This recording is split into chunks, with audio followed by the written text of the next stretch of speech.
الحمدللہ رب العالمین والصلاة والسلام علی محمد الامین اعوذ باللہ من الشیطان الرجیم بسم اللہ الرحمن الرحیم۔ مٹ نہیں سکتا کبھی مرد مسلمان کے ہے اس کی اذانوں سے فاش سر کلیم و خلیل۔ ایک اذان وہ دے گا تو صدیوں کی روایت زندہ ہو جائے گی، مت سمجھو کہ وہ مٹ گیا، اس کو عام چیز نہ سمجھو۔ اب آگے وہ مزید اس کا استدلال پیش کر رہے ہیں، یعنی یہاں تو صرف بتا دیا نا اذان، یہاں تو ایک اذان کا لفظ بتا دیا، آگے وہ اس کا استدلال پیش کیا، اس کی کیا وجہ ہے، کیوں نہیں مٹ سکتا؟ کیونکہ مٹ تو گیا وہ، یعنی حقیقت میں تو دیکھے تو مٹ گیا نا، اسپین سے تو نکال کے باہر پھینک دیا انہوں، لیکن وہ کہتا ہے کہ اس کی زمین بے حدود، اس کا افق بے ثغور، اس کے سمندر کی موج دجلہ و دنیوب و نیل۔ کیا یعنی یہ جذبہ ہے؟ اب میں نے آپ کو بتایا تھا کہ اب وہ پیغام ان کا شروع ہو گیا ہے یہاں سے، اور اس کا تو اب آپ کو یہ یعنی گہرائی میں اتر کے اس کو سمجھتے جانا چاہیے کہ کیا وہ دکھ ہے، وہ دکھڑا رو رہے ہیں، ان کا ایک ایک لفظ جو ہے وہ خون کے آنسوؤں سے تر ہے، بس اتنا میں کہہ دیتا ہوں، ایک ایک لفظ وہ یہاں پہ کیا کہنا چاہ رہے ہیں، وہ کیا ان کو مسئلہ کیا ہے، وہ ان کو کیا دکھ ہے کہ یہ چھن گئی ہر چیز ہم سے۔ لیکن اب اس کو وہ کیسے بتا رہے ہیں، کور کر رہے ہیں کہ مرد مسلمان جو ہے اس کی زمین بے حدود، کوئی حد نہیں ہے اس کی زمین کی، اس کا افق بے ثغور، کوئی حد نہیں ہے اس کے آسمان کی، اس کے سمندر کی موج دجلہ و دنیوب و نیل۔ یہاں پہ آپ دیکھیں کہ کس خوبصورتی کے ساتھ تین دریا، یہ آپ ایسا یہ نہ سمجھیں کہ ایسے ہی تین دریاؤں کے نام لیے اور لکھ دیے ہیں، راوی چناب اور ستلج، نہیں، اس میں تین براعظموں کو اکٹھا کر دیا ہے۔ دجلہ افریقہ کا سب سے بڑا دریا ہے، دنیوب یورپ کا سب سے بڑا دریا ہے، نیل افریقہ، دجلہ ایشیا کا اور نیل افریقہ کا، تو تینوں کو انہوں نے ایشیا، یورپ اور افریقہ تینوں کو اکٹھا، تینوں کی روایت کو ایک جملے میں باندھ کے رکھ دیا ہے۔ اور اصل بتانا کیا چاہ رہے ہیں، کیا بتانا چاہ رہے ہیں کہ مرد مسلمان جو ہے وہ مٹ نہیں سکتا، اس کی زمین بے حدود ہے، اس کا آسمان بے حدود ہے۔ یہ جو ثغور ہے یہ بھی بے حدود ہی کے معنوں میں آتا ہے، ثغور، یہ جانتے ہیں آپ ثغور کو، حساب بتائیں گے، یہ صغر کی جمع ہے، صغر کی، صغر کہتے ہیں دانت کو، اور اس کو معنوی اعتبار سے حدود ہی کے معنی میں لیا جاتا ہے۔ اس کے زمانے عجیب، اس کے فسانے غریب، اس کے زمانے عجیب، اس کے فسانے غریب، کیا بات، یہ دیکھیں کتنا خوبصورت مصرع ہے۔ یہ ڈاکٹر فیصل صاحب اور ڈاکٹر شکیل صاحب اور طارق حسین صاحب اور جتنے بھی باقی شعراء ہیں، نعیم صاحب وغیرہ، یہ جانتے ہیں کہ کیا حسن ہے اس میں، اس کے زمانے عجیب، اس کے فسانے غریب، یعنی کیسے سادہ الفاظ ہیں، لیکن اصل بات یہ ہے کہ وہ دل کو اثر کرتے ہیں، دل کو جو ہے وہ چھو لیتے ہیں۔ وہ ایک دکھ میں ہے نا اس وقت، وہ اس وقت کیا ہے، غمگین ہے، اور وہ اوپر مرد مسلمان اور اس کا چھن جانا ہر چیز، پہلے اس کا بتا دیا حسن و جمال اور اس کی شان و شوکت، اور آگے ان کو دکھ ہے کہ وہ مٹ گئی ہر چیز، وہ تو چھن گئی ہر چیز، اور آگے بتا رہے ہیں کہ وہ بے حدود ہے، اس کا افق، اس کی زمین، اور پھر وہ اس کی اب کس کے بارے میں بتا رہے ہیں، مرد مسلمان کے بارے میں، اس کے زمانے عجیب، اس کے فسانے غریب، عہد کہن کو دیا اس نے پیام رحیل۔ اس میں عجیب اور غریب کا آپ ٹرانسلیشن بتائیں گے؟ ایک ہی معنی جی دونوں کا؟ جی نہیں، ایک معنی نہیں ہے، تو پھر آپ بتا دیں۔ عجیب جو ہے وہ کہتے ہیں سرپرائزنگلی، جی، جو کسی کو سحر میں گرفتار کر دے، جو اچانک ایک خوشی یا ایک نئی دنیا سے متعارف کرا دے۔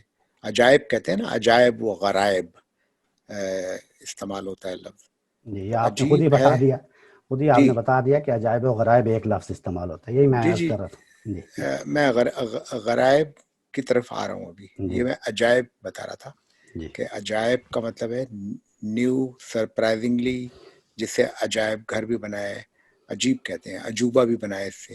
جی غرائب کہتے ہیں یونیک، ٹھیک ہے. جس کی کوئی مثال نہ ہو. اور حدیث کی جو کلاسیفیکیشن ہے اس میں ایک حدیث غریب حدیث بھی ہوتی ہے. غریب حدیث وہ ہوتی ہے جس کا صرف ایک راوی ہوتا ہے، یونیک حدیث ہوتی ہے وہ. تو ٹھیک ہے. ہاں، تو غریب اردو میں تو غریب کے میننگ امیر کے مقابلے میں غریب استعمال ہوتا ہے، لیکن جو لفظ ہے عربی کا غریب، اس کا جی مطلب ہوتا ہے یونیک. تو ٹھیک ہے.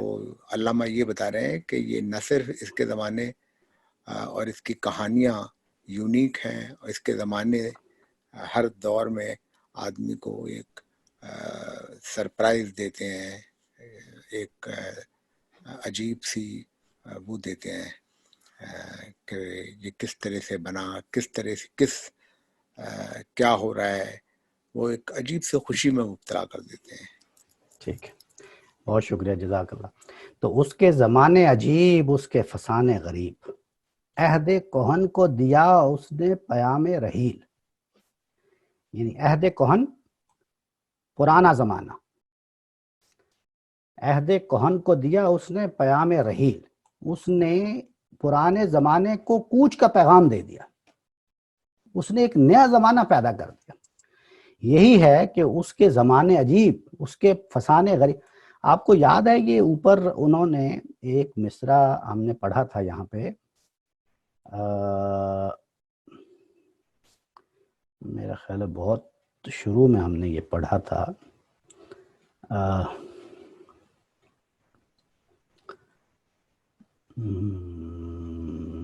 یہاں پہ یہ یاد ہے آپ کو، ہم نے پڑھا تھا عشق کی تقویم میں عصر رواں کے سوا اور زمانے بھی ہیں جن کا نہیں کوئی نام.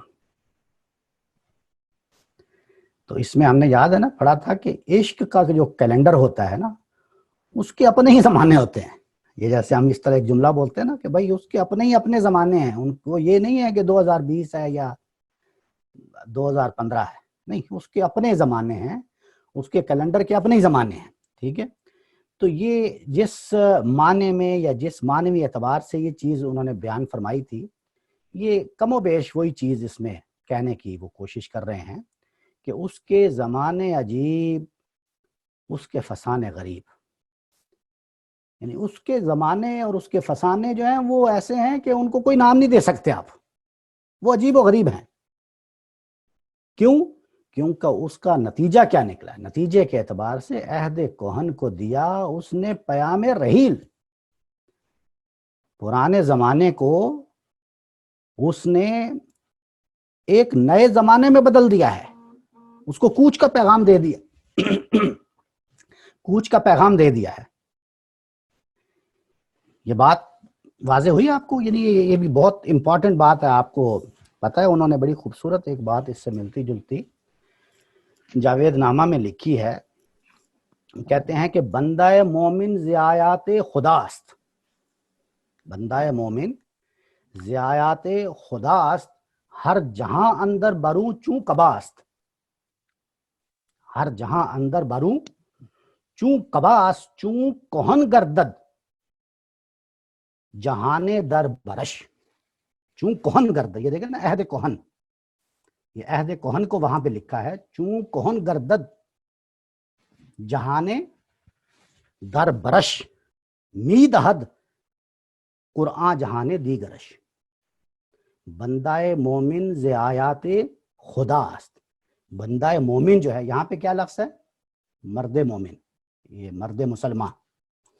تو وہاں پہ کیا ہے کہ بندہ مومن جو ہے وہ اللہ تعالیٰ کی آیات میں سے ایک آیت ہے.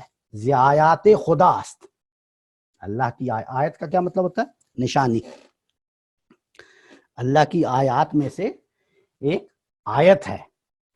ہر جہاں اندر برو چوں قباست، بر کہتے ہیں سینے کو، ہر جہاں اندر برو، اس کے سینے میں ہر جہاں اس طرح ہے جس طرح ایک قبا ہوتی ہے، یعنی یہاں سے بس قبا اتاری تو نیا زمانہ، پھر قبا اتاری نیا زمانہ، ہر جہاں اندر قبا، ہر جہاں اندر بروچوں قبا است۔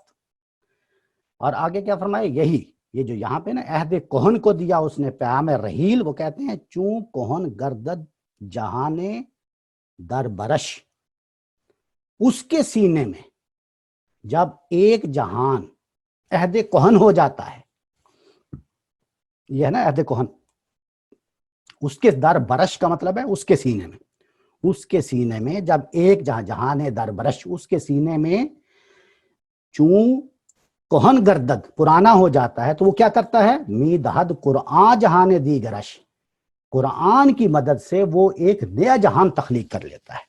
اس میں انہوں نے اس کا نتیجہ بھی بیان کر دیا کہ وہ وجہ کیا ہے جس پر، تو یہاں پہ بھی وہی ہے کہ اس کے زمانے عجیب، اس کے فسانے غریب، عہد کہن کو دیا اس نے پیام رحیل۔ علامہ اقبال کی جی فرمائیے۔ کی شاعری میں یہ جو لفظ کہن آپ نے استعمال کیا ہے، یہ کئی جگہ ان کی شاعری کا ایک وصف ایڈیشنل ہے۔ اگر آپ پڑھیں ان کی شاعری، نقش کہن، عہد کہن اور طرز کہن، بہت جگہ استعمال کیا ہے۔ ان کا ایک بہت مشہور شعر ہے کہ آئین نو سے ڈرنا، طرز کہن پہ اڑنا، منزل یہی کٹھن ہے قوموں کی زندگی میں۔ تو علامہ نے یہ ایک پیغام دیا ہے کہ یہ جو لوگ فالو کرتے ہیں اور پرانی روش پر اڑے رہتے ہیں اور اپنے آپ کو بدلتے نہیں ہیں، تو وہ وقت اگر وہ اپنے آپ کو نہیں بدلیں گے تو زمانہ ان کو بدل دے گا۔ عہد کہن جو ہے، ابھی یعنی اکثر زمانہ تھا کہ ہم کہتے تھے کہ جناب تصویر جو ہے نا نہیں لی جا سکتی اور یہ حرام ہے، اور جبکہ ظاہر ہے وہ جو حرام تصاویر ہیں وہ ایک ڈیفرنٹ طریقے کی تصاویر تھی، لیکن بہرحال زمانے میں اب یہ ہو گیا ہے کہ ہر جو عالم ہے وہ تصویر کھنچانے میں بہت، تو اس کو وہ خالد ظہیر صاحب کے پاس میں گیا تو انہوں نے بہت اچھی بات کہی کہ جناب زمانہ خود سکھا دیتا ہے بہت ساری باتیں، آپ کو سکھانے کی ضرورت نہیں ہے۔ اور علامہ نے یہ بات اتنے عرصے پہلے کی تھی کہ آئین نو سے ڈرنا، طرز کہن پہ اڑنا، منزل یہی کٹھن ہے قوموں کی زندگی میں، اور یہ اکثر ان کی شاعری میں یہ پیغام ملتا ہے۔ بہت شکریہ جی۔ تو آگے وہ کہتے ہیں ساقی ارباب ذوق، فارس میدان شوق۔ فیصل بھائی جی یہاں پہ تھوڑی سی قطع کلامی کی جسارت چاہتا ہوں، دو سوال ذہن میں آتے ہیں۔ جی پلیز۔ کینوس اتنا بڑا ہو گیا ہے، سوال منظر اتنا بڑا ہو گیا ہے کہ ہمیں، اگر آپ تھوڑا سا ہمیں ایک قدم پیچھے ہٹ کے اس کو سمجھنے میں ہیلپ کریں۔ جی کون سا بول رہے ہیں؟ میرے سامنے اصل میں وہ آ نہیں رہا۔ ڈاکٹر فیصل بات کر رہا ہوں۔ جی ڈاکٹر صاحب پلیز۔ جی کہ 4 ڈفرنٹ عروج کے زمانے تھے مسلمانوں کے، عرب کا زمانہ، بغداد کا زمانہ، اسپین کا زمانہ اور ہند کا زمانہ۔ ان چاروں میں سے یہ جو بات ہے، مسجد کرتبہ لکھی گئی اسپین کے کانٹیکسٹ میں، اسپین کو مثال بنا کے، جی تو اسپین کی کیا اہمیت ہے مسلمانوں کی تاریخ میں؟ اگر تھوڑی سی آپ اس پہ روشنی ڈالیں۔ اسپین کی اصل میں یہ اہمیت ہے کہ جب ہمارے ہاں جو رسالت میں صلی اللہ علیہ وسلم کے بعد جو خلافت بنی اور ہمارے یہاں خلفائے راشدین تک جو حکومت قائم رہی، اس کے بعد آپ کو پتہ ہے ملوکیت شروع ہو گئی، اور اس میں اموی بادشاہ جو ہیں وہ حکومت کر رہے تھے۔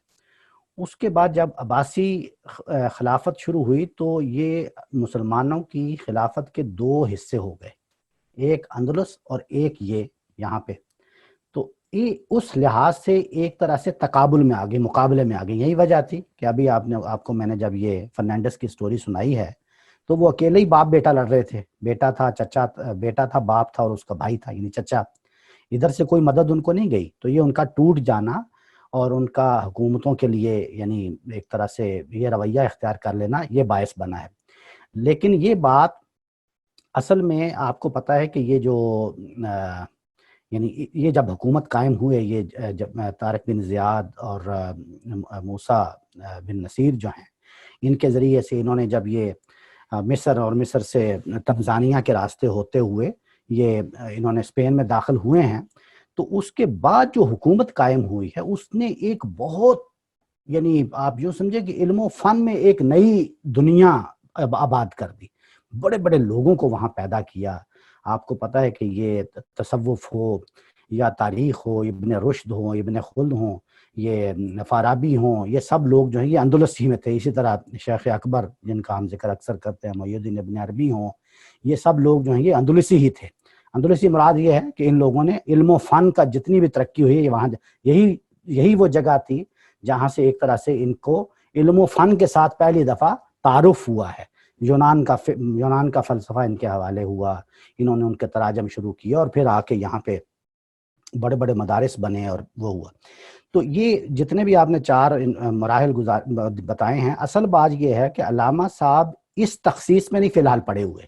ان کا تو ایک مدعا ہے کہ وہ جو عظمت، وہ جو شان ہمیں میسر آ گئی تھی، اس کو واپس کیسے حاصل کیا جائے، یہ ہے اصل، وہ کہیں پہ بھی ہو۔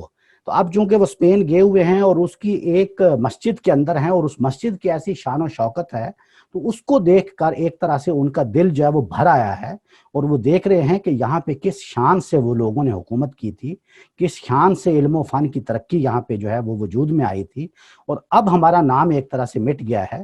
اصل میں تو ان کا یہ ہے ان کا، یعنی کہنا، آپ دیکھیں گے کہ اس نظم کا جو آخری شعر ہے اس میں انہوں نے کھول کے رکھ دیا ہے کہ وہ کیا چیز ہے، اٹھو آ جاؤ اب واپس اس کو لے لو۔ اصل ان کا کیا ہے، یعنی ان کا ہدف کیا ہے؟ ہدف یہ ہے کہ وہ خلافت ہمیں واپس ملے، وہ جو کنگڈم آف گاڈ ہے جس کو خدائی حکومت الہیہ کہتے ہیں، وہ کسی طریقے سے واپس، یہ ان کا اصل میسج ہے۔ تو اس لیے اس لحاظ سے اس کی بہت اہمیت ہے۔ جی بالکل، بہت اچھا آپ نے اس کو ایکسپلین کیا۔ جی اور میرا دوسرا کامنٹ اس پہ یہ تھا کہ شروع میں ہم نے کہا کہ یہ نظم جو ہے یہ قصیدہ ہے، جی اور قصیدے کے اعتبار سے ہم اس کے فنی محاسن کا جائزہ لے رہے تھے۔ جی آپ اس کو رجزیہ نہیں تصور کرتے؟ قصیدے سے زیادہ یہ ایک نہیں رجز نہیں ہے۔ نہیں، رجز تو ہوتا ہے جو آپ، یعنی جنگی شاعری ہوتی ہے۔ ہاں، تو جنگی شاعری یہ مسلمان کی روح کو بیدار کر رہے ہیں، اس کو اب اعداد تو کر رہے ہیں یہ، لیکن یہاں پہ اصل میں رجزیہ جو نظمیں ہوتی ہیں، رجزیہ بھی قصیدے ہی ہوتے ہیں، اس میں ہوتا ہی ہے کہ آپ ان کو یعنی جنگ کے لیے ابھارنا، اس طرح، یہ بھی مطلب آپ کی بات اس لحاظ سے ٹھیک ہے۔ لیکن رجزیہ شاعری ہونا یا عشقیہ شاعری ہونا یا اس طرح کی اور کوئی صنف ہونا، قصیدہ تو اس صنف کو کہتے ہیں جس میں ایک طرح سے آپ یعنی مدح کرتے ہیں۔ آپ یہاں پہ بھی آپ اصل میں تو اس شان و شوکت کو، اس کی یعنی اپنی مسجد کو یا مرد خدا کو یا خون جگر کو جس طرح اس کی آگے تعریف کرتے جا رہے ہیں، تو صنف کے اعتبار سے یہ قصیدہ ہے، صنف کے اعتبار سے۔ اب آگے اس کا مضمون کیا ہے وہ آپ جس طرح بھی اس کو لے لیں۔ اگر مثال کے طور پہ کسی خاتون کی اس میں تعریف ہوتی تو آپ کو پتہ ہے کہ وہی تشبیہ بھی ہوتی ہے قصیدے کی، جس کو ہم نے یعنی مشرق میں آ کے وہ غزل بن گئی ہے۔ تو یہ عربی پہلو سے یہ بات ہے۔ تو رجزیہ اس کو بہرحال اگر آپ کہنا چاہیں تو کہہ سکتے ہیں، لیکن اس میں تو بہرحال ایسی یعنی شاعری ہوتی ہے جس میں آپ ایک طرح سے جنگ کے لیے ابھارنا چاہ رہے ہوتے ہیں، اس کو رجزیہ کہتے ہیں۔